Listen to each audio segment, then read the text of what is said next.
Okay, so this is the review for the British North America test. As I've been saying in your instruction pages so far this week, this is an essay test. You're going to be given 5 prompts. You have to respond to all of them. You'll have an hour to do it. It's open book, open note, so you can use Rourke. You can use any of the primary sources that we've looked at so far. If you took any notes, you can use them. So what I'm going to do, since no one had any specific questions or anything specifically they wanted to focus on, or at least nobody got in touch with me with that, I'm going to just do a general overview of it. So there's a lot of stuff I'm going to go over, and I'm going to go over it pretty fast. So if you do have questions over this, then get in touch with me on your own. So first prompt is over the motivations for colonization. I kind of simplified it down to you have the economic causes and the cultural causes. And both of these factor into both of these stem from what was going on in England around the time that the colonies were settled. So we have to remember about England in this time that England was overpopulated, and they were they were land poor but labor rich. So there wasn't a lot of land available, and the land that was available was expensive, too expensive for the average person to be able to afford. So as a result, most people were unable to become self-sufficient, meaning that they weren't able to buy their own plot of land and be their own subsistence farmer, or they weren't able to learn a craft or practice their own trade or start a business or things like that, simply because there were too many people. If you couldn't afford land, you couldn't really run your own farm. If you didn't have the connections to learn the trades, you really couldn't learn them. And again, if you didn't have startup money, you couldn't really start your business. So a lot of people, particularly in the lower class in England, were what we call laborers. They were people who sold their labor for a wage. And since there were so many laborers, since there were so many people who could work, you really didn't make that much money. Your working conditions weren't that great, and you didn't really have an opportunity to address that with your employer or the person that hired you, because there were so many of you. You were easy to replace. If you had a problem with what you were getting paid, or with what your employer was having you do, instead of having to fix those things, he could just fire you and hire somebody else to take your place. So there really wasn't a lot of opportunity, particularly for poorer people back in England. So this was the condition we have to keep in mind that was back in England. And I think that informs a number of these factors. So for one, if we look at the economic factors, I kind of have the two economic mindsets. One is the get-rich-quick mindset, or what I call the get-rich-quick mindset.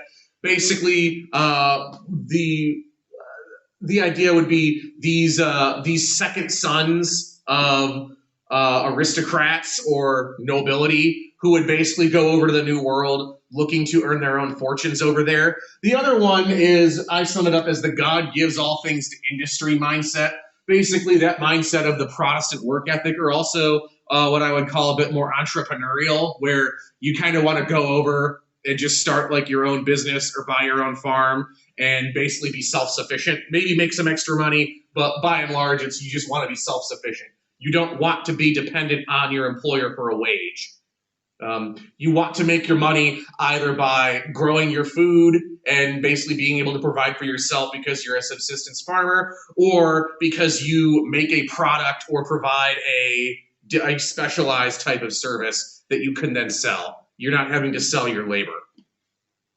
Culturally, most of the cultural reasons really do stem around religion, and specifically this desire for religious freedom. If we look at this concept of religious freedom, we see that depending on what colony you're in, it can mean different things. So for the Puritans who settled New England, when we talk about religious freedom, we mean that they didn't necessarily believe in religious freedom. They just wanted to stop being persecuted for their religious beliefs back in England. And as we see when they get to the New World, they don't allow religious freedom in their colonies. You are required to be Puritan, or at least adhere to the values and practices of Puritanism to live there.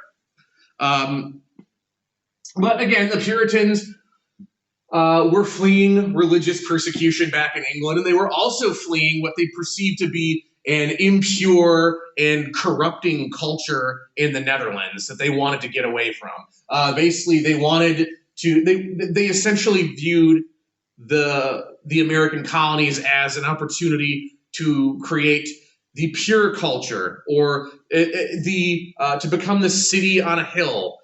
Basically, that mindset where we can go over here, we can create our ideal society and be the example for everybody else to follow. And we can lead them back to godliness and goodness and righteousness and all that stuff.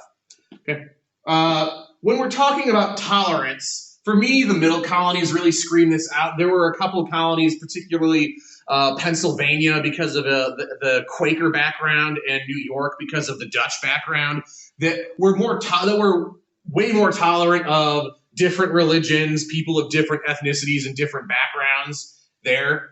And those colonies would be attractive because of those reasons for people who, for whatever reason, wanted to flee Europe. And this is where those type of colonies where you saw the most diversity. Okay, second prompt is on indentured servants and Bacon's Rebellion.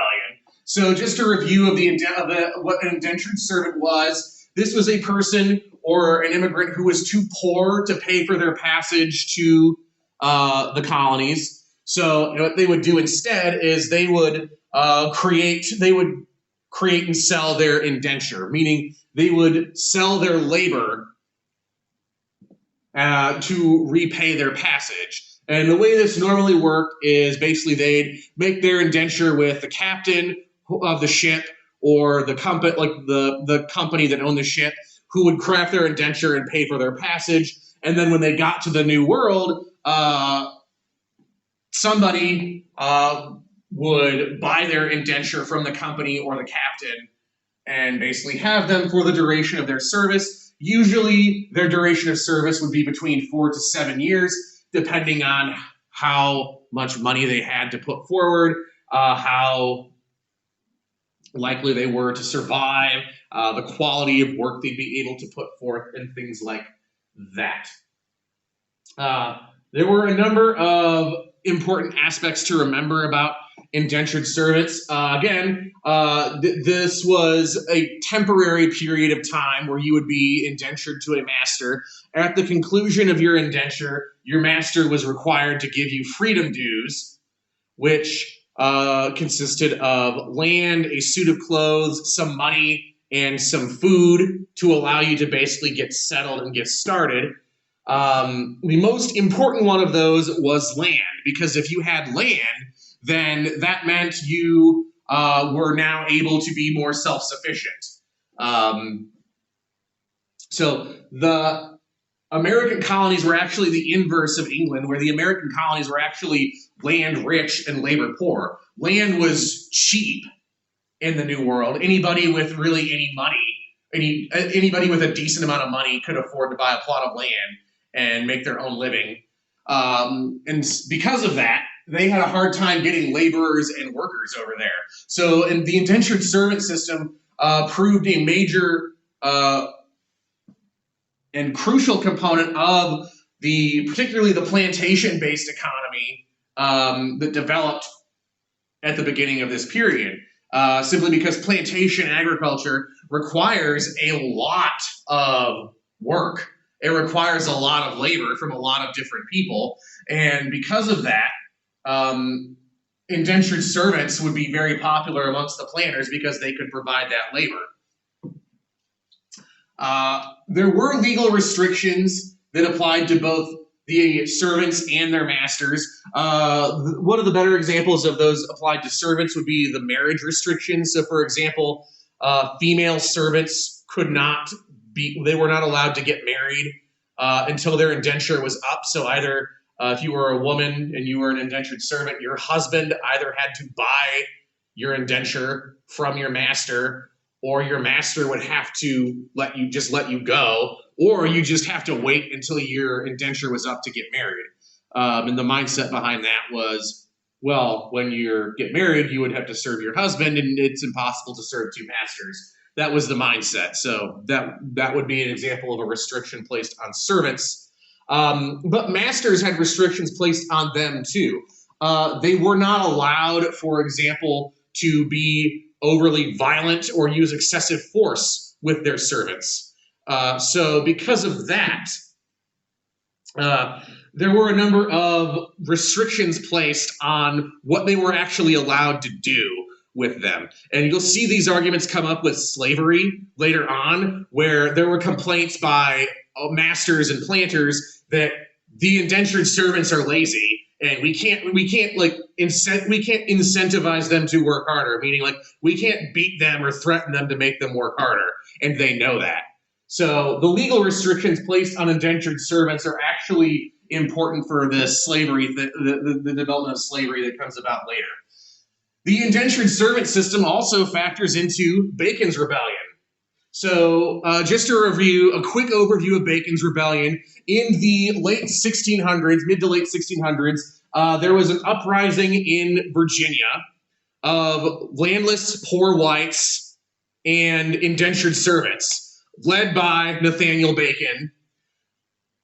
And basically, this was an uprising against the colonial government that was controlled by the planters, personified by William Berkeley, who was the governor. And basically, the main grievances against the colonial government by Bacon's rebels stemmed from the fact that there was a land shortage, and the colonial government was using their positions of power to enrich themselves and their own class.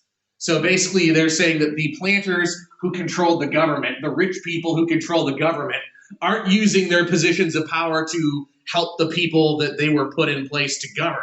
Instead, they're using it to enrich themselves and preserve their own power, which we as modern-day Americans would know nothing about, rich people controlling the government and using their positions of power to enrich themselves and preserve their own power. Second thing to bear in mind with Bacon's Rebellion were the rampant Native American attacks on the frontier. So a lot of these poorer whites and indentured servants were forced to live out on the frontier in the West because the good land in the East was already owned. The planters already owned it. So if you wanted to buy land, if you wanted a chance at making your own way, you had to move west, which meant you were encroaching on Indian territory, which meant you were going to be attacked because the Indians were protecting their territory and their land. And the planters, the colonial government, wasn't really doing anything about it, and they were upset about that.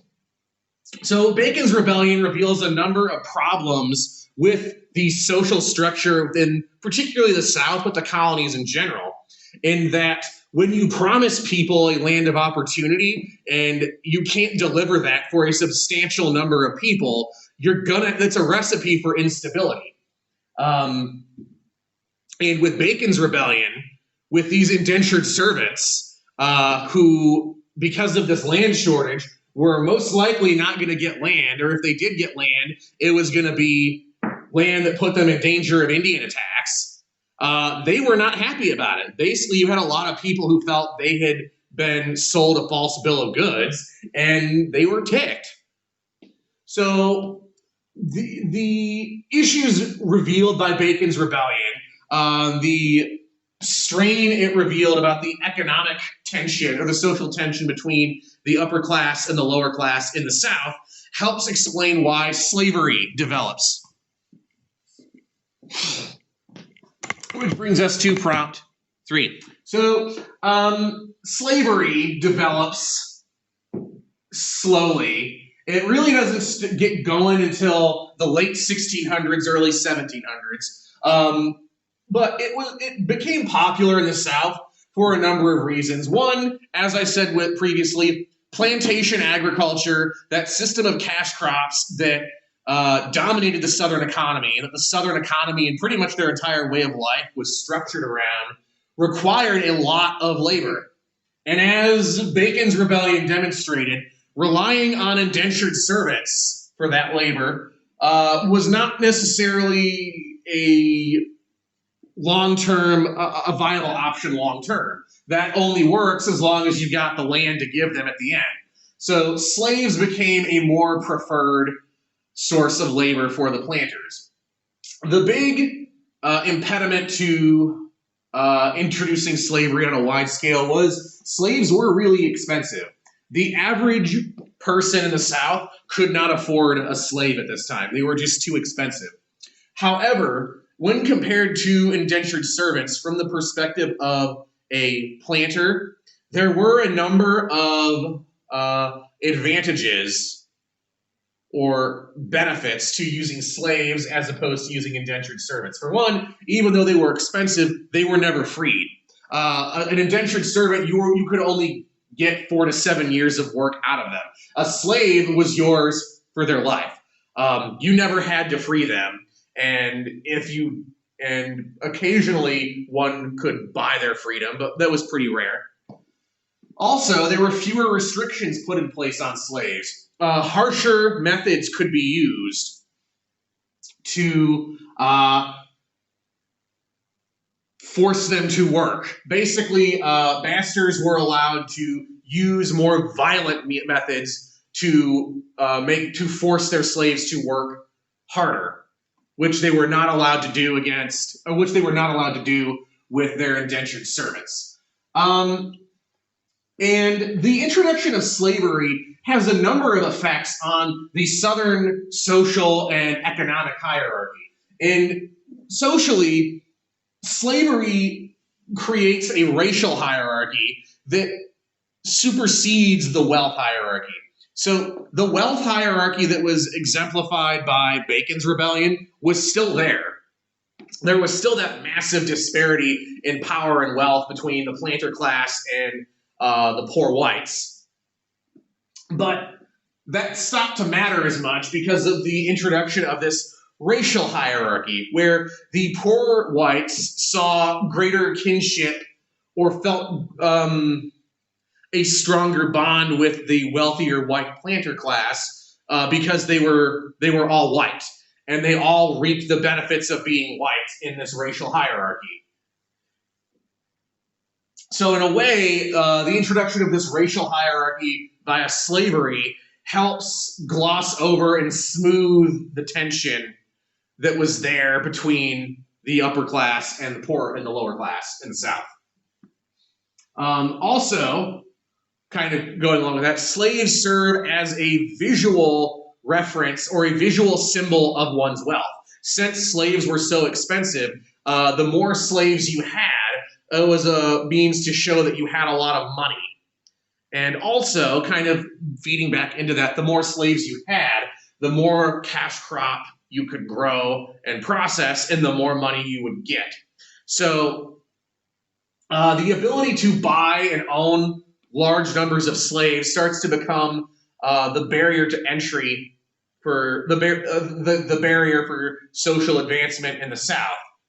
And increasingly, it becomes a very closed club. Almost by the time of the Civil War, it's essentially hereditary, where you're either born into that group of the planter elite or you're not. It's not really, it was extremely difficult, if not outright impossible, later on in the South, in Southern history, to move into the planter class, starting from the bottom or even the middle.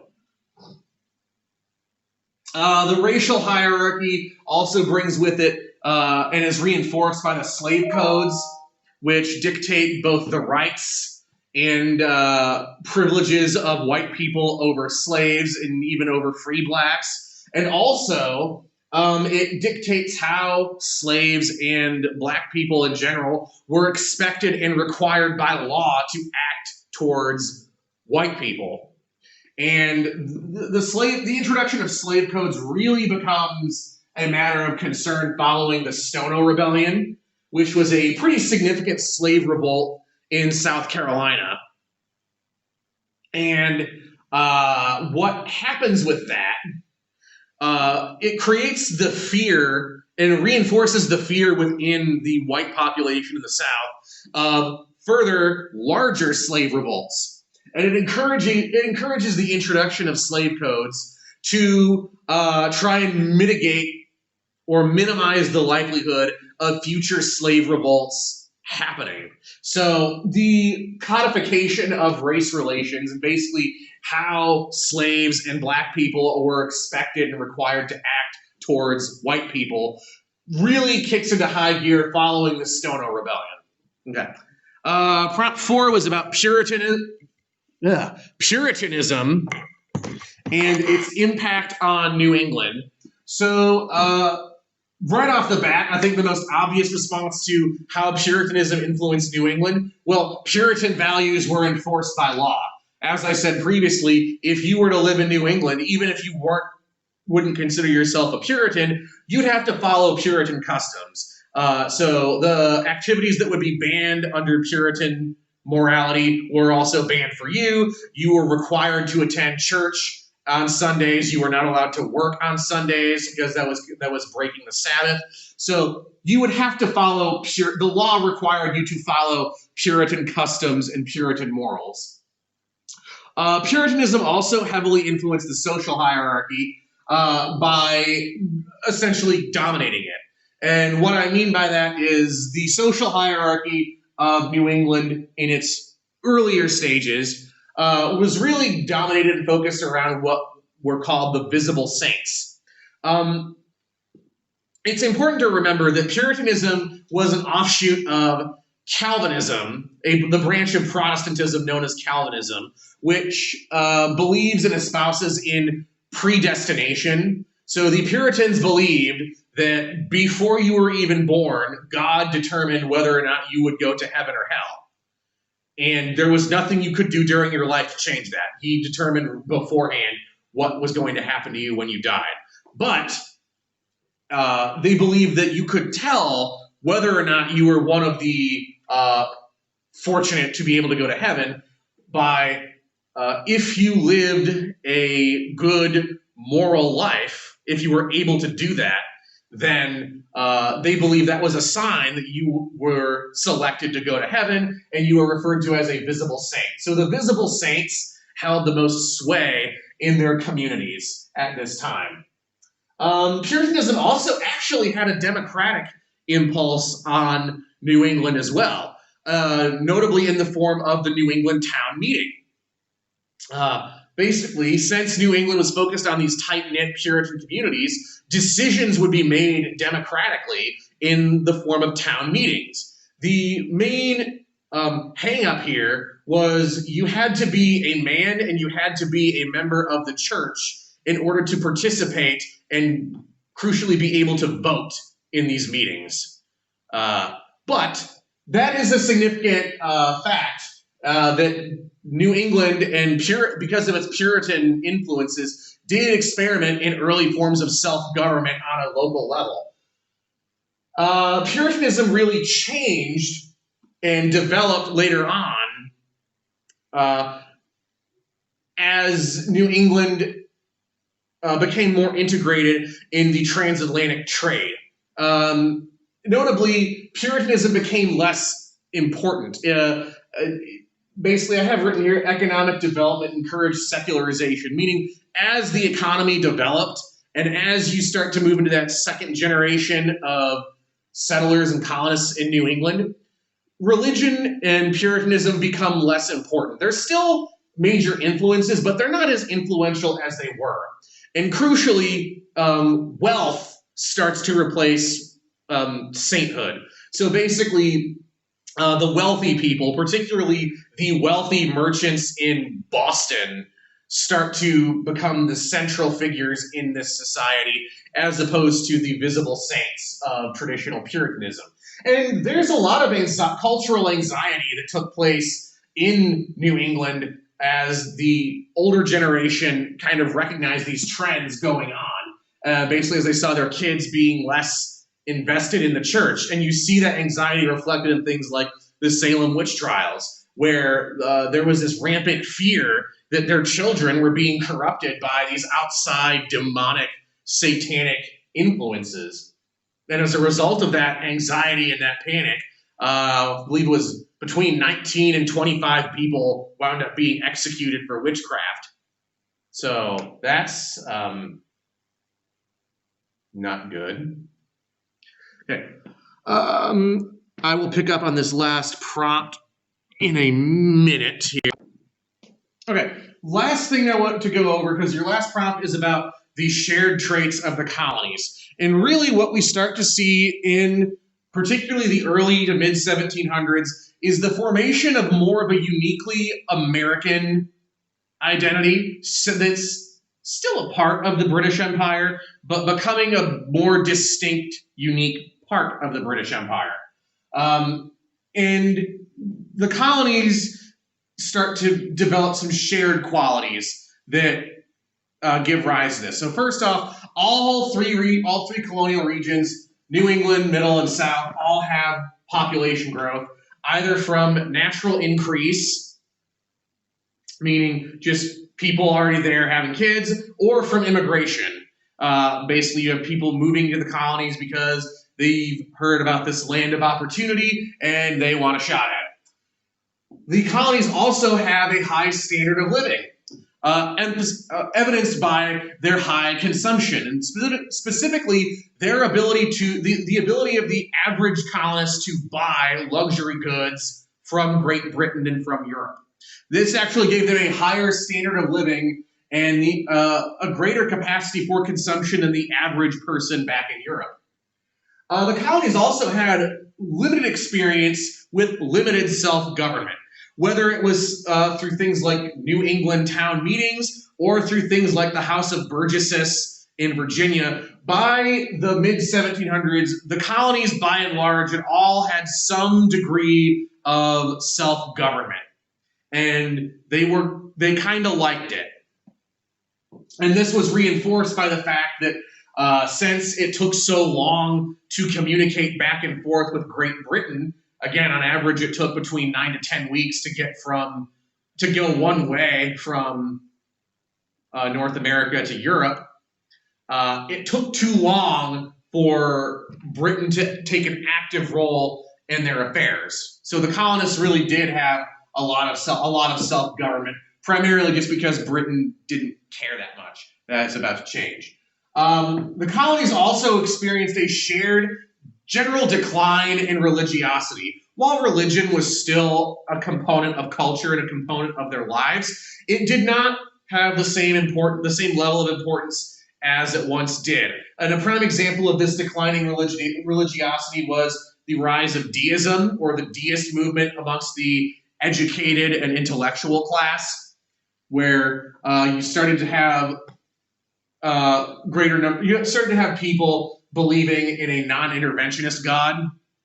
And this is significant just because, again, it's more of the educated and intellectual members of the society of the colonies that were deists. And because of this, when it comes time to make a new government after a revolution, they are the people who are doing that. So deism does have a high level of influence on the foundation of the American government because of the people who were deists and what they wound up doing. However, kind of paired with this decline in religiosity and as a reaction to it, you also have the Great Awakening, which was a religious revival focused a lot on, it was non-denominational, pretty informal, but emphasized the whole fire and brimstone, we're all sinners and we need to repent or we're going to hell type school of preaching. Even though the Great Awakening didn't necessarily reverse the trend of declining religiosity, it did foster and create a unifying bond between the colonies and help kind of tie them all together. So that's my brief, it's like a half-hour long video and I still say it's brief, my quick and brief overview of what we did with British North America and what's going to be on your test tomorrow. So if you have any questions, get in touch with me yada, yada, yada. You know the drill. I'm looking forward to seeing you guys on Tuesday.